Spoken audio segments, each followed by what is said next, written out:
Hello everyone, मेरा नाम है आकिब सिद्दीकी और आज मैं आप लोगों के सामने आया हूँ क्लास 10 का लेक्चर नंबर 2 लेके, जिसमें हम पढ़ेंगे वर्क, पावर एंड एनर्जी। इस चैप्टर की एक मैपिंग हमने तैयार करके रखी हुई है जो आप लोगों से पहले समझ ले। इस मैपिंग में ये चीज बताया गया है कि what we are going to study in this chapter. तो चैप्टर का नाम है वर्क, पावर एंड एनर्जी। तो पहली बात तो ये हम लोग पढ़ेंगे व्हाट इज वर्क। दूसरी चीज हम लोग पढ़ेंगे types of work. There are basically 3 types of work. First one is positive work, second one is zero work and third one is negative work. फिर हम लोग पढ़ेंगे यूनिट ऑफ वर्क, उसके बाद हम लोग पढ़ेंगे पावर, उसके बाद पढ़ेंगे energy. Energies are of 2 types, first one is your kinetic energy and second one is your potential energy. उसके बाद हम लोग पढ़ेंगे सोर्सेज ऑफ एनर्जी, फिर पढ़ेंगे types of sources of energy, जिसकी कैटेगरी में 2 चीज आती है, एक रिन्यूएबल और दूसरा होता है नॉन रिन्यूएबल। फिर लास्ट में हम लोग पढ़ेंगे law of conservation of energy. ठीक है, इतना जरा आप लोग एक बार चैप्टर की मैपिंग को नोट करें।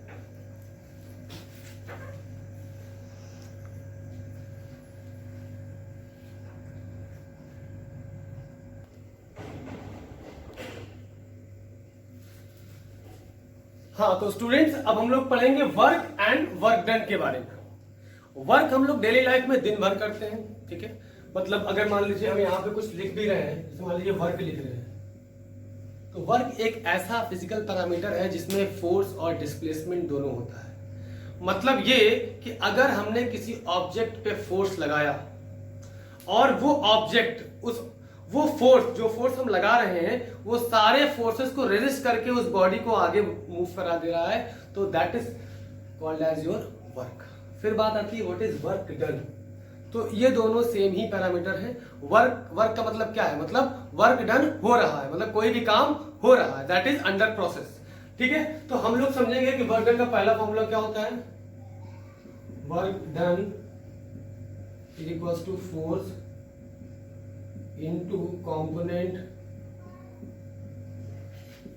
of displacement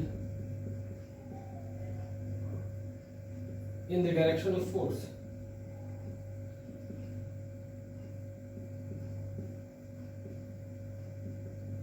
मतलब कि हमारे पास वर्क का जो जनरल फॉर्मूला है वो है एफ डी, या आप डिस्प्लेसमेंट या एस ले लें, एफ एस कॉस थीटा।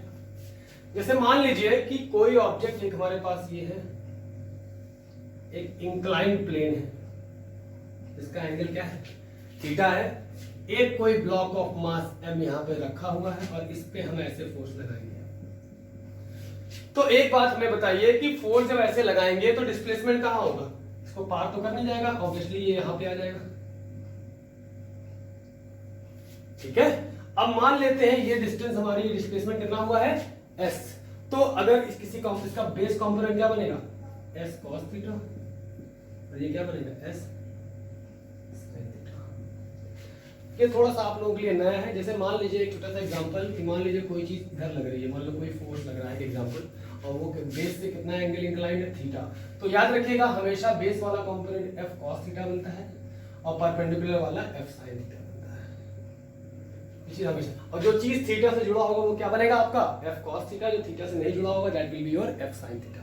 मतलब horizontal component with respect to theta will be your F cos theta and vertical component will be your F sin theta. जैसे एक एग्जांपल और लीजिए, मान लीजिए F ये लगा है, तो यहाँ एक हॉरिजॉन्टल कंपोनेंट होगा और एक वर्टिकल कंपोनेंट होगा। जो कंपोनेंट थीटा से जुड़ा होगा that will be your cos component, और जो कंपोनेंट थीटा से नहीं जुड़ा होगा that will be your sin component. इस चीज में कोई डाउट नहीं है। तो अगर हम वर्क का फॉर्मूला यहाँ से ड्राइव करें, W इक्वल टू कितना होता है? फोर्स। फोर्स तो लगा रहे हैं, और फोर्स की डायरेक्शन में कौन सा कंपोनेंट है? भाई फोर्स हमारा इधर है तो हमारा डिस्प्लेसमेंट भी इधर है, और इस डिस्प्लेसमेंट का कौन सा कंपोनेंट है? ये है, तो हमारा क्या बनेगा? F into S cos theta. तो इसको हम लोग जनरली कहते हैं F S cos theta. Work की यूनिट जूल होती है। अब यूनिट के बारे में हम लोग क्लियरली एक्सप्लेन करेंगे। ठीक है, हम लोग क्लियरली पढ़ेंगे इस चीज को, इतना नोट करें हम लोग।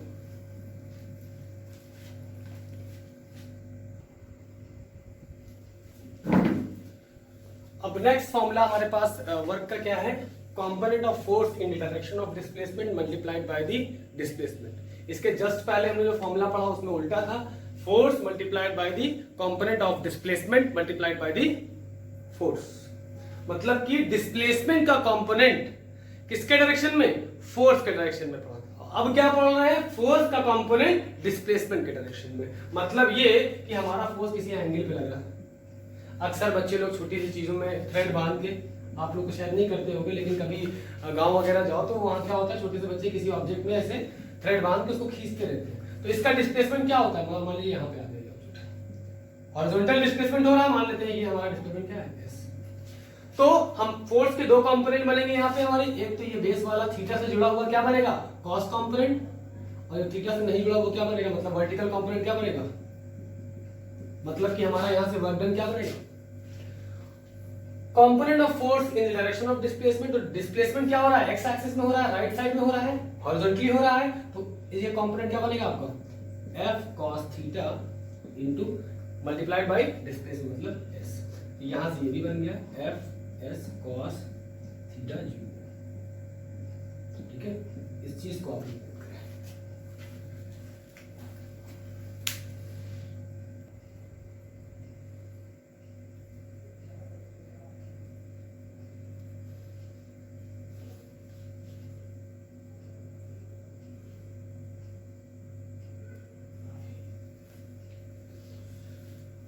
अब स्टूडेंट्स, अब आप लोग देखिए हम लोग क्या पढ़ने जा रहे हैं, टाइप्स ऑफ वर्क। ठीक है, इससे पहले हम लोग तीन चीजें जान लेंगे जो कि ऑब्वियसली आप लोग जानते होंगे।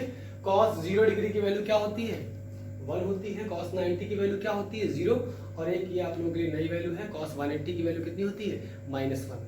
अब देखो होता क्या है, तीन तरह के वर्क होते हैं, मतलब एक पॉजिटिव वर्क, एक जीरो वर्क और एक नेगेटिव वर्क। पॉजिटिव वर्क की अगर हम लोग बात करें, मतलब मान लीजिए हमारा कोई एक ऑब्जेक्ट है, इस पे हमने इधर फोर्स लगाया और इसी डायरेक्शन में ये डिस्प्लेसमेंट हो गया, मास यहाँ पे आ गया। ठीक है, मास यहाँ पे आ गया।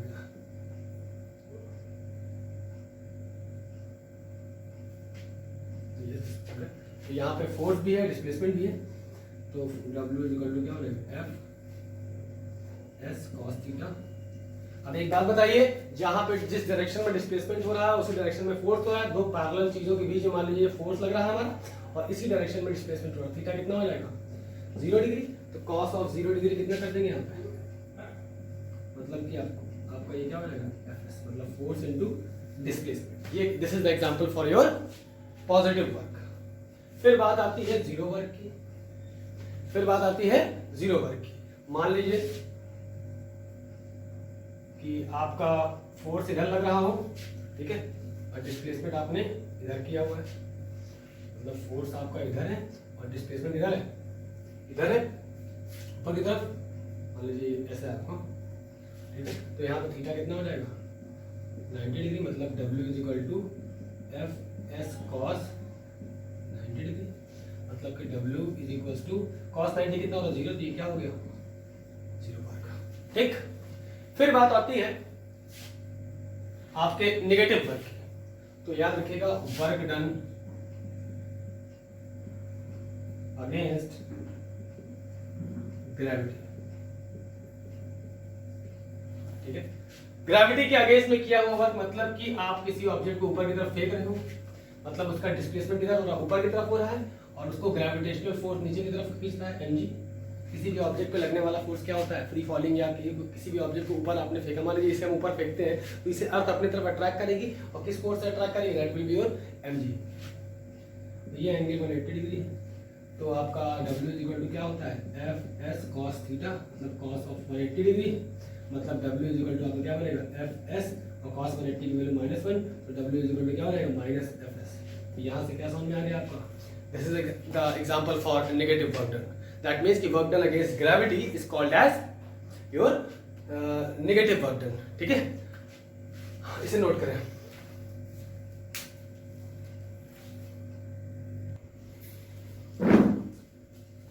अब नेक्स्ट टॉपिक है हमारा work done by gravitational force.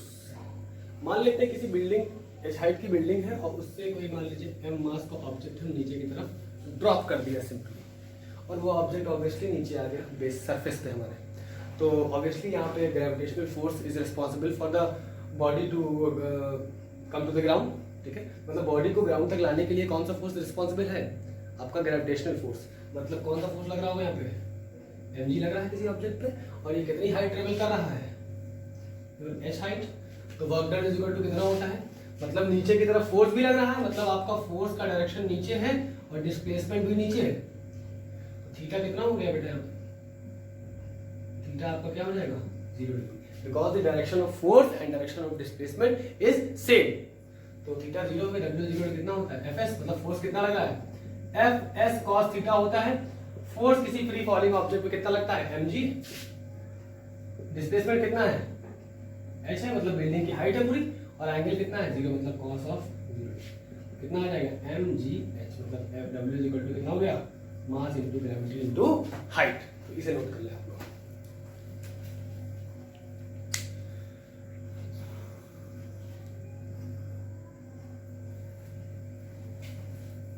थोड़ा सा इसे हम और क्लियर कर दें, मतलब कि mgh cos ऑफ 0।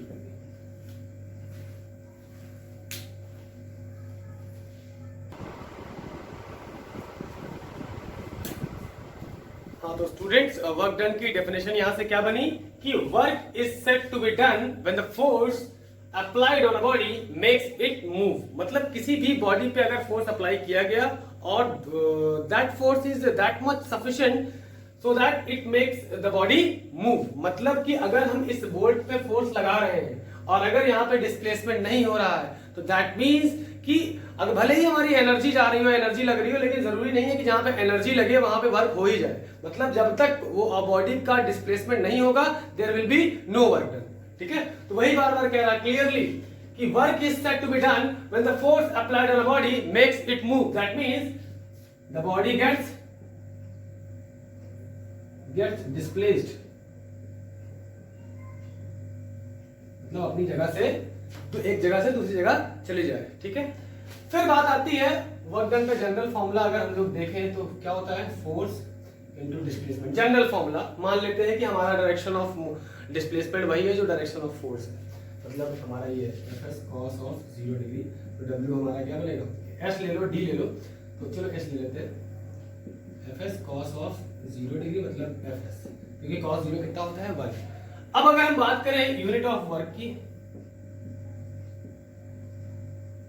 तो वर्क अगर मान लेते हैं कि 1 जूल है, तो ये कितना होगा? फोर्स कितना होना चाहिए? 1 न्यूटन मल्टीप्लाइड बाई 1 मीटर। तो यहां से एक बात समझ में आई कि 1 joule of work is that much of force which produces a displacement of 1 metre. मतलब ये कि 1 जूल ऑफ वर्क क्या है? जब कोई भी ऑब्जेक्ट पे 1 न्यूटन का फोर्स लगाया जाए और वो ऑब्जेक्ट 1 मीटर डिस्प्लेस हो जाए, तो that amount of work will be called as your 1 joule of work. इसे नोट करें आप लोग। तो unit of work is joule. इसकी एक दूसरी यूनिट भी होती है कि एक रिलेशन होता है अर्ग में, 1 joule is equal to 10 to the power 7 अर्ग।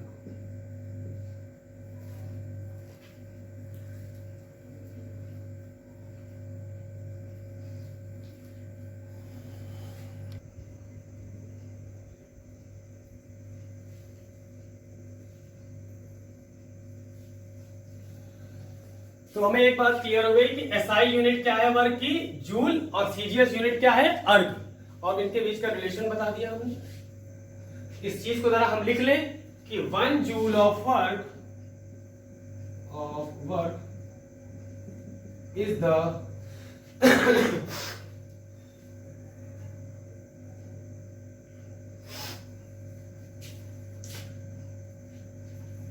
1 joule of work is said to be done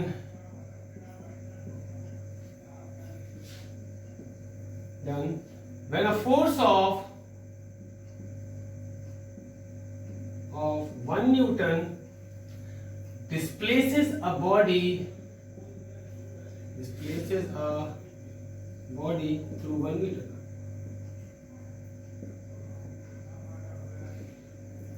इस डेफिनेशन को आप लोग नोट करें, बहुत इंपॉर्टेंट है कि 1 जूल ऑफ वर्क क्या है? जब 1 न्यूटन का फोर्स किसी बॉडी को जिसके पास मास हो उसे एक जगह से दूसरी जगह ले जाए, वो डिस्टेंस कितनी हो 1 मीटर। मतलब ये कि 1 न्यूटन का फोर्स किसी ऑब्जेक्ट को 1 मीटर मूव करा दे, तो that much of work will be called as 1 joule of work. ठीक है, इसे आप लोग नोट करें।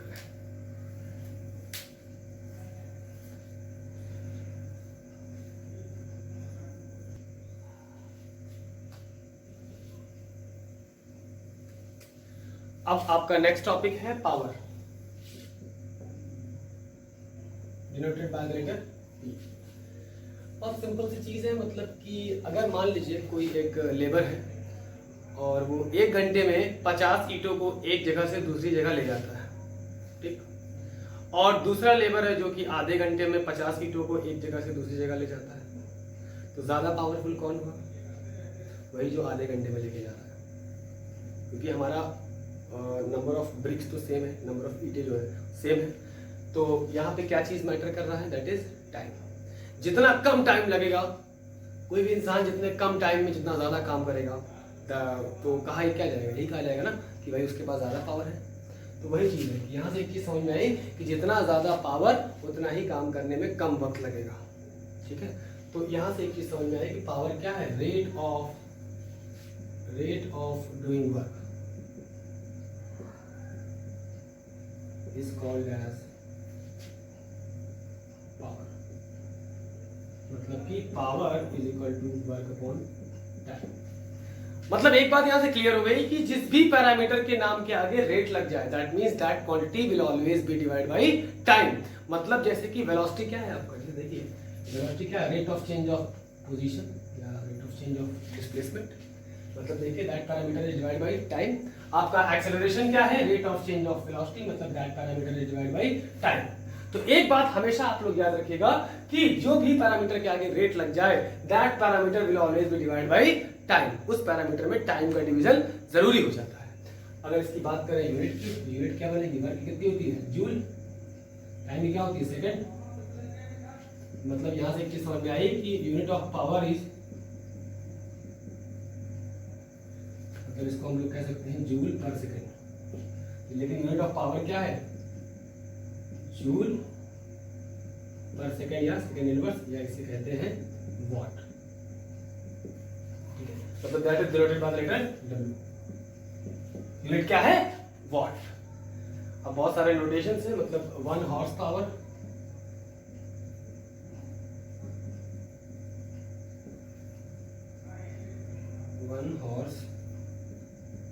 Power is equals to not at 1 HP, इसे कहते हैं 1 HP इक्वल टू होता है 746.3 वोल्ट। ठीक, अब एक बात आती है कि व्हाट इज 1 किलोवाट। किलो मतलब any parameter multiplied by the 1000। मतलब कि अगर हमें वॉट पे लाना है तो हमें 1 को किससे मल्टीप्लाई करना पड़ेगा?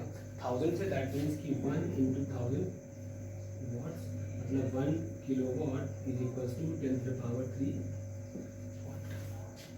अब बात आती है मेगावाट की, मतलब 1 मेगा मतलब 1 into 10 to the power 6 वाट। ठीक है, मतलब मेगा का मतलब होता है बेसिक पैरामीटर से 10 to the power 6 को मल्टीप्लाई कर दिया जाता है। फिर आता है आपका 1 गीगावाट। ये क्या होता है? 1 into 10 to the power 9 watts. इन तीनों चीजों को जरा, इन सब चीजों को आप लोग अच्छे से नोट कर लीजिए, फिर आगे नोट करते हैं।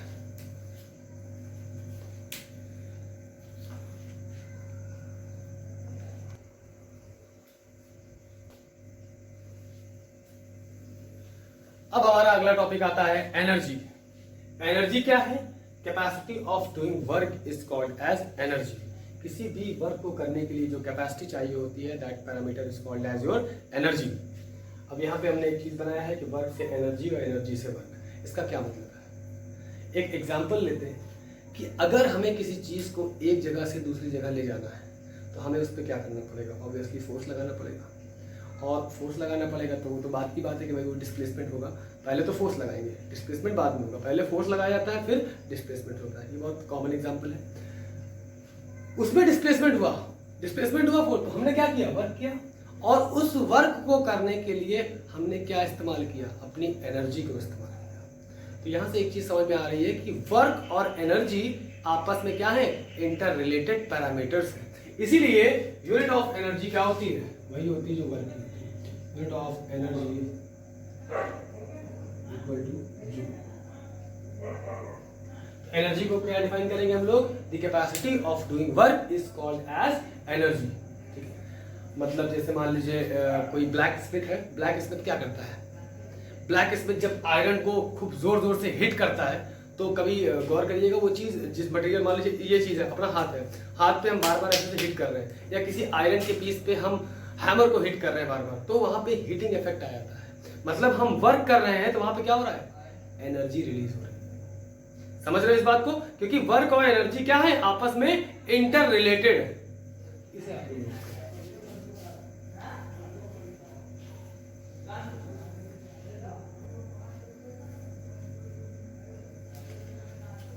अब देखिए, पावर का एक छोटा सा रिलेशन था जो बताना भूल गया था मैं। पावर इज इक्वल टू क्या होता है, वर्क अपॉन टाइम। ठीक है, और वर्क डन क्या होता है, F into S, force into displacement. और हम ये अज्यूम कर लेते हैं कि हमारा एंगल कितना है, 0 डिग्री, मतलब इधर फोर्स लगा रहे हैं और इधर ही डिस्प्लेसमेंट हो रहा है। ठीक है, तो हमारा एंगल 0 होगा, तो पावर इज इक्वल टू कितना बनेगा, upon time. Power is equal to कितना होगा, F S, क्योंकि cos 0 कितना होता है, 1 अपॉन 2। ये आपका क्या है भाई, एस हमारा डिस्प्लेसमेंट है और टी आपका क्या है, टाइम है। डिस्प्लेसमेंट मीटर में होगा, टाइम सेकंड में होगा, और डिस्प्लेसमेंट अपॉन टाइम क्या होता है, वेलोसिटी होता है। तो पावर इज इक्वल टू कितना बन जाएगा, फोर्स इनटू एफ वी, या कह सकते हो power is equal to force into velocity. इस चीज को आप लोग नोट करें।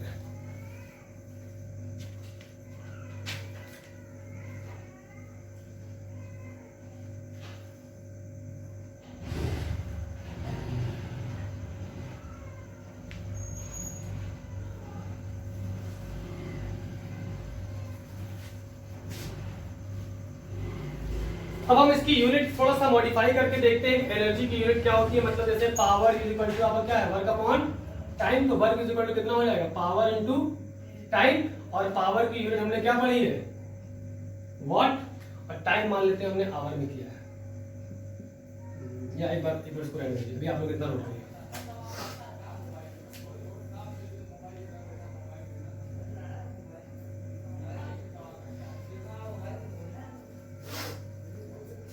मान लीजिए ये वर्क है हमारा, और इसको हमने किसमें लिया है, वॉट में लिया है, और इसको मान लो लिया है वॉट आवर। तो हम लोग कह सकते हैं कि वर्क करेंगे।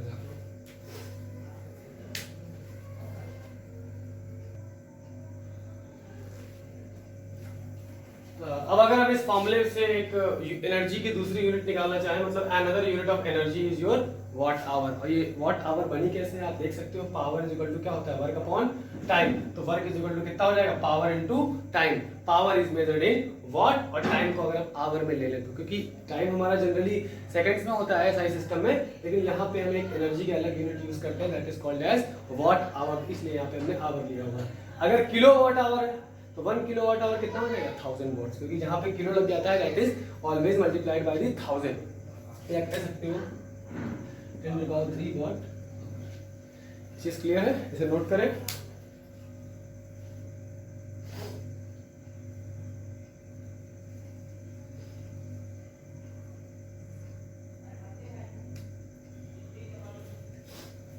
अगर 1 किलो वाट की बात करें, 1 किलो वाट आवर की बात करें तो कितना हो जाएगा हमारा, 1000 जूल। भाई अगर केवल इसकी बात करें तो ये वाट है ना, जूल पर सेकंड होगा, इनटू अगर देखें तो क्या होगा हमारे पास, एक घंटे में कितने सेकंड्स होते हैं, अगर इसको SI सिस्टम में कन्वर्ट करना चाहें 60 मिनट्स होते हैं, और 1 मिनट में 60 सेकंड्स होते हैं। तो ये हमारा 1 kilo watt hour will be equal to 3 0 ये 2 0 ये, और 6 6 36 36 इंटू 10⁻⁵ जूल पर सेकेंड या कह सकते हैं कि 1 kilowatt hour is equal to 3.6 into 10 to power 6 joule second inverse. से नोट करें आप लोग।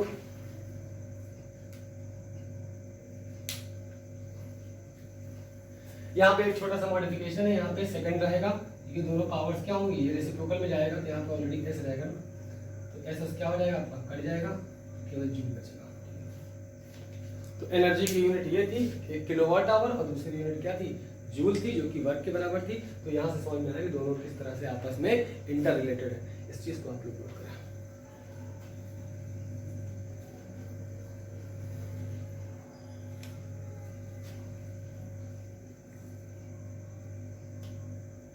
और एक छोटी सी यूनिट आप लोग और नोट करें, जो कि है आपका